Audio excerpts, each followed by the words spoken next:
할렐루야. 우리 성도님들에게 하나님의 귀한 은혜가 넘치기를 축복합니다. 여러분, 며칠 전에 우리 고3 수험생들이 시험을 쳤습니다. 그 시험이 혹시 뭔지 아세요? 수능이죠, 그죠? 수능 시험을 쳤는데 여러분 그거 아십니까? 수능을 준비하는 학생들에게 있어서 컨디션을 조절하는데 먹어야 할 음식과 먹지 말아야 할 음식이 있대요. 우리 어르신들은 그럴 거예요. 뭐 그런 게 있노? 많이 먹으면 장땡이지 라고 생각하시는 분들 계시는데, 먹으면 되는 음식이 있고 먹으면 안 되는 음식이 있대요. 자, 그러면 어떤 음식들이 피해야 될 음식이고 어떤 음식들이 먹어야 되는 음식인가 한번 제가 설명을 드릴게요. 먼저 여러분, 먹어야 되는 음식 첫 번째가요, 시금치라고 합니다. 시금치. 여러분, 옛날에 시금치는 누가 먹던 거예요? 아이고, 역시 우리 성도님들 유머 감각이 있으셔. 뽀빠이가 먹던 거예요, 그죠? 뽀빠이가 먹으면 어떻게 됐어요? 힘이 생겼어요, 그죠? 그래서 시금치를 먹으면 우리 수험생들에게 그렇게 좋대요. 왜냐니까 시금치에는 루테인, 그리고 엽산, 그리고 베타카로틴이라는 그런 성분들이 풍부하게 들어있어서 피로 회복이 잘 되고요, 그리고 두뇌 활동이 활성화되고 시력이 좋아진대요. 그래서 수험생들에게 좋대요. 머리가 잘 돌아가는 것까지는 알겠는데 두뇌 활동을 잘하게 해주는 건 알겠는데 시력이 좋아지는 거 왜 좋아져야 되는지는 모르겠지만, 어쨌든 시금치를 먹으면 집중도 잘 되고 머리도 딱 잘 돌아가서 수험생들에게 딱이다라고 그렇게 이야기합니다. 근데 여러분, 우리가 시금치를 먹을 때 조심해야 될 게 있죠. 어떻게 하면 안 돼요? 높은 온도에서 오랫동안 조리하면 안 된대요. 왜요? 그 안에 있는 비타민 C가 없어져 버리니까. 어쨌든 시금치가 좋대요. 그리고 두 번째로 좋은 게 뭐냐? 달걀이 좋답니다. 달걀은 어디에 좋느냐? 단백질이 풍부해가지고 고기보다 부담이 덜 되고요, 학습 능력과 기억력을 그렇게 향상하는 데 도움이 된대요. 근데 여러분, 달걀 먹을 때 주의사항이 있죠. 우리 친구들 중에 그런 친구도 있을 거야. 달걀 먹는데 노란자 먹는 친구들만 있고, 달걀 먹는데 흰자만 먹는 친구도 있을 거예요, 그지? 정말 웃는 애들은 다 그런 거예요. 왜 그렇게 먹으면 안 될까요? 영양이 불균형이 되어지기 때문에 그렇습니다. 그러니까 제가 알아보니까 흰자만 먹으면 어떻게 되느냐? 콜레스테롤이 높아지고요, 또 노란자만 먹으면 어떻게 되느냐? 두뇌 발달과 수면 조절에 영향이 끼친다고 해요. 그래서 이거를 다 같이 먹어줘야 몸에 좋은 영향을 미친다라고 그렇게 이야기를 합니다. 그 외에 또 견과류, 초콜릿, 그래가 초콜릿이 좋다고 해가지고 또 우리가 수능 칠 때마다 초콜릿 주잖아요, 그죠? 그뿐만 아니라 고등어도 좋대요, 미역도 좋대요. 이런 것들을 먹으면 암기력이 향상되고 두뇌 활동에 많이 좋다고 합니다. 지금 기말고사 치고 있는 우리 친구들 꼭 이거 엄마한테 사달라고 하세요. 예. 아이들이 반응이 안 좋은 거 보니까 엄마 안 해주는 것 같습니다. 자, 여러분, 먹어야 될 음식도 있지만 피해야 될 음식도 있대요. 제일 먼저 뭐를 피해야 되냐? 삼겹살을 피해라고 합니다. 삼겹살을 안 먹으면 도대체 무슨 고기를 먹죠? 삼겹살을 피해야 된다. 왜냐니까 삼겹살은 기름이 폭탄이가 기름이 많아가지고 가급적이면 피해야 된대요. 그 삼겹살이 기름이 많은 걸 먹으면 속이 부대끼기 때문에 공부하는데 집중력이 방해된다라고 합니다.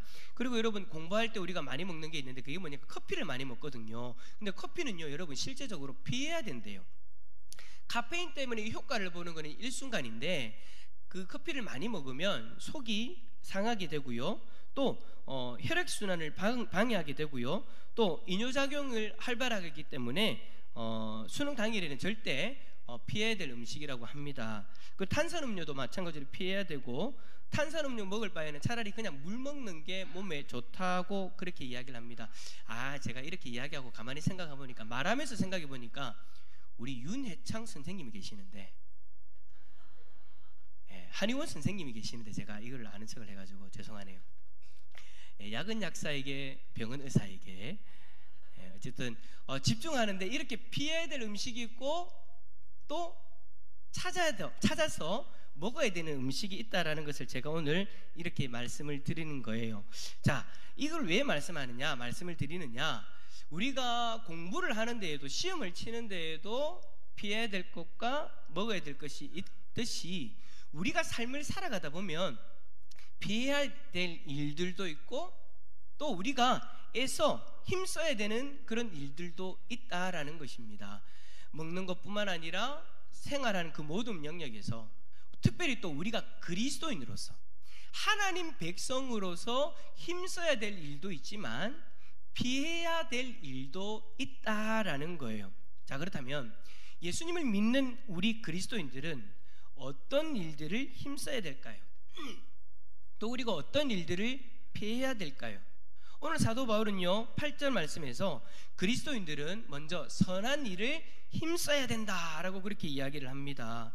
그 선한 일이란 3장 전반부에서 말씀했듯이 디도서 3장 전반부에 이렇게 하는 얘기가 있어요. 통치자들과 권세자들에게 순종하고 그리고 복종하는 것과 비방하지 않는 것과 다투지 않는 것, 그리고 관용하며 범사의 온유함을 사람에게 나타내는 그러한 일들이 다 포함되어져 있는 그것들이 다 선한 일이다라는 거예요. 자, 그렇다면 여러분, 우리가 왜 선한 일을 힘써 행해야 되는 걸까요? 그것은 우리가 하나님의 은혜로 깨끗해지고 성령으로 새롭게 되어지기 때문입니다. 이전에는요 아무렇지도 않게 내가 생각하는 기준, 내 삶에 우리가 살아오면서 스스로가 가지고 있는 기준들이 있잖아요, 그죠? 나는 이렇게 살면 돼, 나에게 이렇게 해를 끼치면 나는 이렇게 하고, 나는 이런 나의 유익을 위해서 이렇게 사는 거야. 그렇게 나의 기준에 맞추어서 살면 되는 존재였습니다. 근데 그것이 어떨 때는 불의일 수도 있어요. 어떨 때는 나만을 생각하는 이기적인 모습이기 때문에 어떨 때는 이웃을 힘들게 하는 일일 수도 있어요. 근데 여러분, 그런 것들은 다 중요하지 않아요. 그런 것들 다 중요한 것이 아니라 누가 힘들든 누가 뭐 좋아지든 그게 중요한 것이 아니라 내가 기준이 되어서 내가 유익하면 된다라는 식으로 우리는 이때까지 살아왔죠. 그러나 여러분, 이제 우리는 달라졌어요. 이제는 하나님의 은혜로 예수 그리스도를 믿음으로 말미암아 깨끗하여지고 성령으로 새롭게 되었기 때문에 선한 일을 하면서 살아야 되는 존재로 바뀌어졌다라는 거예요. 사랑하는 성도 여러분, 우리는 이전에는 나의 기준으로 나의 죄악된 모습으로 그렇게 살았어요.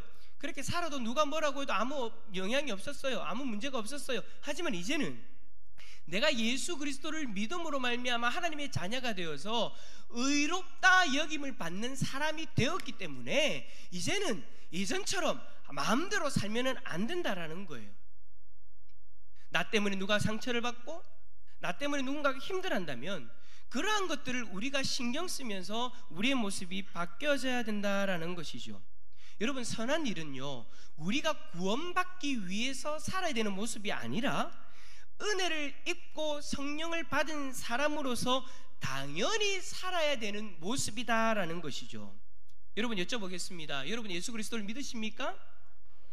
그렇다면 저와 여러분은 죄사함의 은혜를 입은 사람들이에요. 그리고 성령으로 새로워진 사람들인 것이죠. 이제 그러한 사람이 되었다면 선한 일을 해야 되는 그러한 사람의 자리로 왔다는 것을 인정하시길 바랍니다. 선한 일을 해야 된다는 것이 우리들이 억지로 어쩔 수 없이 행하는 그런 일이 아니라 우리의 당연한 모습으로 받아들이고 인정하고 그렇게 살아야 된다라는 거예요. 이제는 그런 거죠. 선한 일을 해도 어색한 사람이 아닌 거예요. 착한 일을 하고 착한 말을 해도 어색한 사람이 아닌 거예요. 우리의 존재 자체가 그렇게 바뀐 거죠. 왜 그런 분들 있잖아요. 제가 이제 앞에서 설교를 하면서 이제 하나님 말씀을 가지고 자, 우리 한번 옆에 있는 분들에게 이러한 마음으로 고백해 봅시다 하면 아유, 나는 어색해서 안 한다. 사랑합니다. 고백해 봅시다. 에이, 남자가 어떻게? 나는 그런 스타일 아니야. 여러분, 이제 그거 바뀐 거예요. 우리는 이제 그런 스타일로 바뀐 거예요. 무슨 말입니까? 선한 일을 해도 전혀 어색하지 않은 사람으로 바뀌었기 때문에 여러분, 아직까지도 나는 옛날부터 이런 사람이야 라고 생각하는 모습들이 있다면 바꿀 수 있기를 축복합니다. 바꿀 수 있기를 축복합니다. 자, 옆에 있는 분 바라보면서 그렇게 고백합시다. 당신은 바뀌었어요. 옛날에는 막 착한 일을 하면 막 몸에 두드러기 생기고 막 그런 분들도 계시잖아요, 그죠? 이제는 바뀐 거예요. 착한 일을 해도 전혀 어색하지 않는 존재가 되었다라는 거예요. 문제는 뭐냐? 내가 그걸 인정해야 되는데, 우리 스스로가 그걸 인정해야 되는데 인정하지 않으니까 문제인 것이죠. 오늘 이후로 인정할 수 있는 여러분 다 되시기를 축복합니다. 자, 그런데 이제 우리가 하나님 백성이 되어서 선한 일을 당연히 해야 되는 사람으로 바뀌었는데 우리가 선한 일을 하면 어떤 평가를 받게 될까요? 우리 8절 말씀, 우리 한번 화면 한번 띄워주실래요? 오늘 말씀입니다. 8절 말씀 우리 한번 읽어봅시다. 시작. 이 말이 미쁘도다.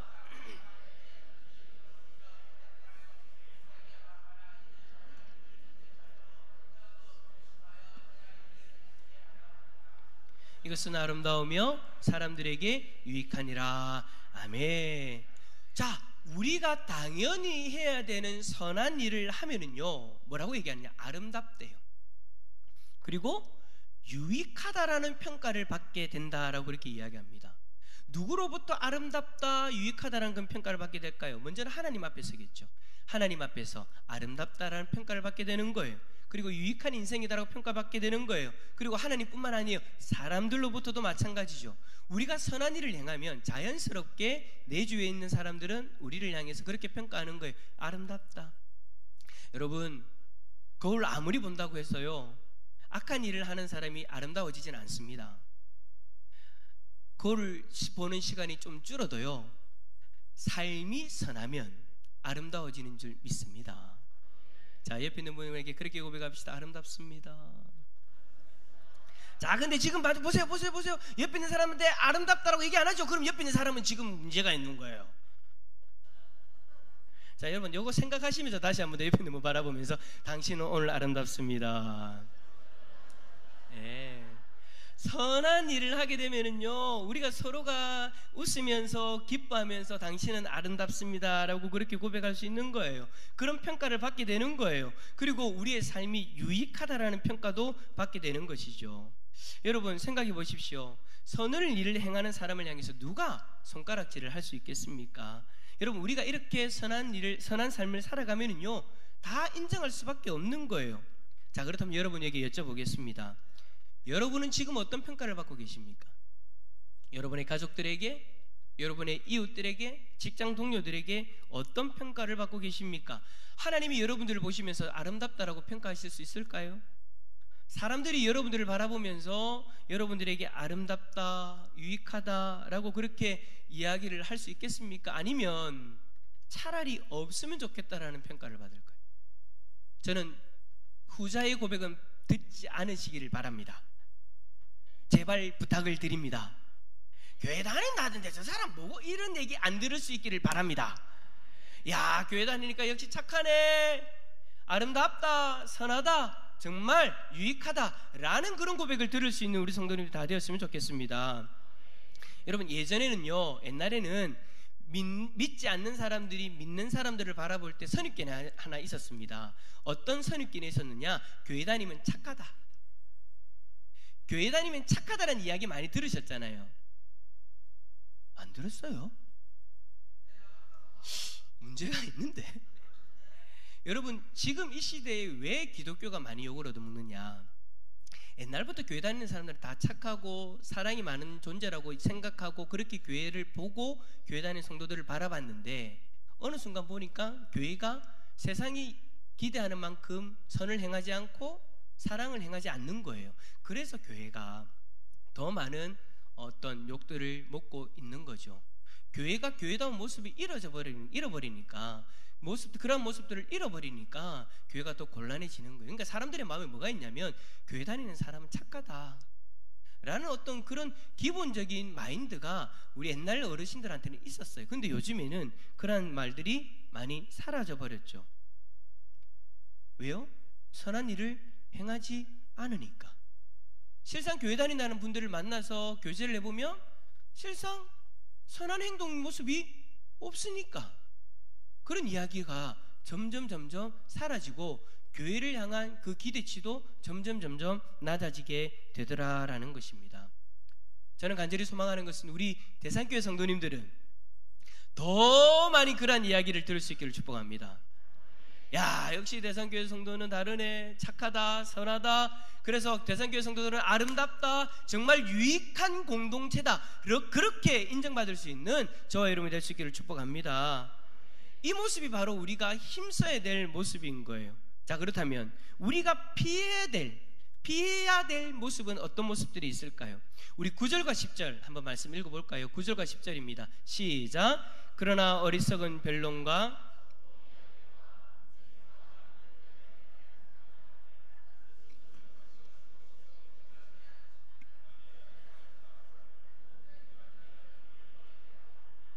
아멘. 자, 먼저 보세요. 뭘 멀리 하랍니까? 뭘 하지 말랍니까? 어리석은 변론을 하지 말라.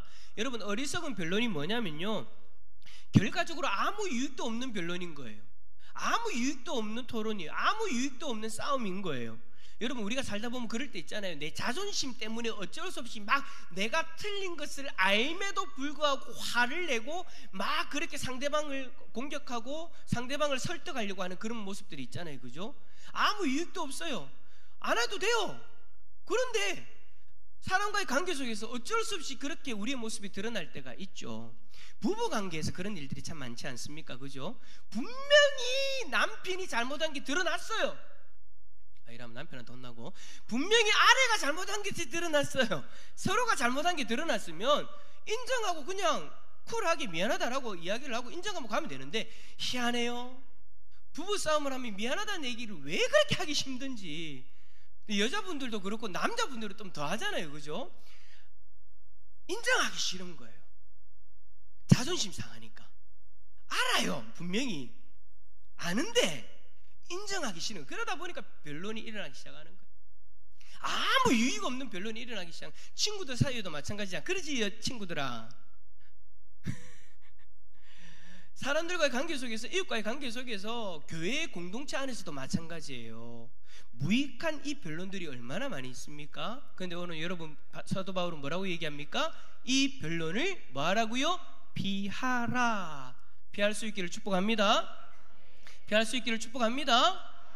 피하려면 어떻게 해야 되나? 쿨하게 인정하는 거예요. 내 잘못했다. 앞으로는 하지 않을게. 부부 사이에서도 그러면 되고요. 공동체 안에서도 미안하면 미안하다 얘기하면 되는 거죠. 그거 가지고 누가 여러분 너는 더 이상 안 되라고 해서 막 그렇게 낮춥니까? 아니에요. 그냥 인정하고 서로가 서로를 위해서 기도하고 가는 게 신앙의 공동체인 거잖아요. 그죠? 여러분의 가정도 그렇게 될 수 있기를 축복합니다.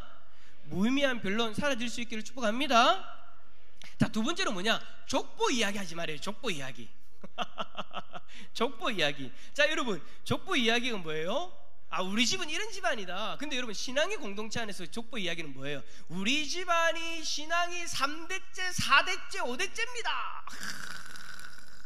근데 여러분, 하나님 앞에서 우리 집안이 몇 대째 신앙이다라는 게 중요한 걸까요? 아니에요. 뭐가 중요하냐? 따라서 합니다. 손가락 하나 입으시면 손가락 하나, 손가락 하나, 손가락 하나. 따라서 합니다. 나의 믿음이 중요한 거예요. 나의 믿음이 중요한 거지. 우리 집안에 누가 아버지는 어떻고 우리 할아버지는 어떻고 우리 할아버지는 어떻다. 여러분, 그거는요, 여러분, 신앙의 공동체 하시는 그렇게 도움이 되는 거 아니에요. 하나님 앞에서도 그렇게 내세울 건 아닌 거예요. 중요한 건 내가 지금 어떻게 살아가느냐, 내가 지금 예수님을 어떻게 믿고 있느냐, 내가 지금 주의 나라를 위해서 어떻게 헌신하고 있느냐, 그게 중요한 거예요. 여러분, 따라서 합시다. 족보 이야기. 옆에 있는 분 바라보면서 피합시다. 피하시길 바랍니다. 자, 그리고 세 번째 피해야 될 거는 뭐냐? 분쟁과 율법에 대한 다툼을 피해래요. 사랑하는 성도 여러분, 교회 안에도 보면요, 이런 분쟁들이 많이 있어요. 예수님이 핏값으로 구원받은 성도들이요, 자기가 생각하는 거, 그러니까 본인들이 이때까지 해온 신앙의 모습들, 그러한 것들이 더 중요하다라고 그렇게 이야기하면서 서로 싸운다라는 것이죠. 근데 여러분, 물어봅시다. 은혜 입은 자들이 싸울 게 뭐가 있습니까? 여러분, 우리가 이 자리에 앉아있는 이유는요, 내가 뭔가를 잘했기 때문에 이 자리에 앉아있는 게 아니잖아요. 우리는 하나님의 은혜로 이 자리에 있는 거예요. 그 말은 무슨 말이냐면, 우리는 이 자리에 앉을 수 없는 존재예요. 죄인인 우리가 어찌 감히 하나님을 아버지라 부를 수 있고, 죄인인 우리가 어떻게 하나님 앞에 예배를 드릴 수 있다고 이 자리에 앉을 수 있습니까? 우리의 힘으로는 도무지 있을 수 없는 자리지만, 하나님께서 은혜를 주셔서 믿는 믿음을 가지게 하셨고, 그 믿음으로 말미암아 우리가 이 자리에 있는 것이기 때문에 누가 잘났냐, 네 생각이 옳냐, 내 생각이 옳냐, 다툴 필요가 없다라는, 아니 다툴 수가 없다라는 거예요. 은혜 입은 자면 은혜 입은 자답게 겸손하게 서로를 위해주고, 서로를 나보다 더 남을 낮게 여기고, 그러한 모습으로 살아가야 되는 것이 은혜 입은 자의 모습인 줄 믿습니다. 그리고 마지막 네 번째는 뭐냐? 이단에 속한 사람들을 한두 번 훈계한 후에 멀리하래요. 여러분, 이단에 누군가 빠졌다 그러면 만나야죠. 훈계를 해야 되죠. 권면을 해야 되죠. 다시금 돌아오라고 이야기를 해야 되죠. 하지만 두 번, 세 번 만나도 안 된다. 그럼 어떻게 하라고요? 멀리하라고 합니다. 왜냐하면 미혹해하는 영은 그렇게 호락가락하지 않습니다. 묘하게 우리의 영을 혼란케 만들어 버립니다. 그러니까 이단들은 어떻게 해야 된다고요? 끊어내야 되는 거예요. 피할 수 있기를 축복합니다. 말씀을 정리합니다. 사랑하는 성도 여러분, 사도 바울은요, 그리스도인들이 힘써야 할 것과 피해야 되는 것, 그런 것들을 올바른 가르침을 디도에게 강조하면서 디도서를 마무리하고 있습니다. 저와 여러분은 그리스도인으로서 힘써야 할 것과 피할 것들을 얼마나 생각하며 살아가고 있습니까? 우리 여기에 있는 우리 모든 대산의 가족들은 힘써야 될 것들은 힘쓰고 피할 것은 피할 수 있는 우리 성도님들 다 되시기를 축복합니다. 다 되시기를 축원합니다. 할렐루야.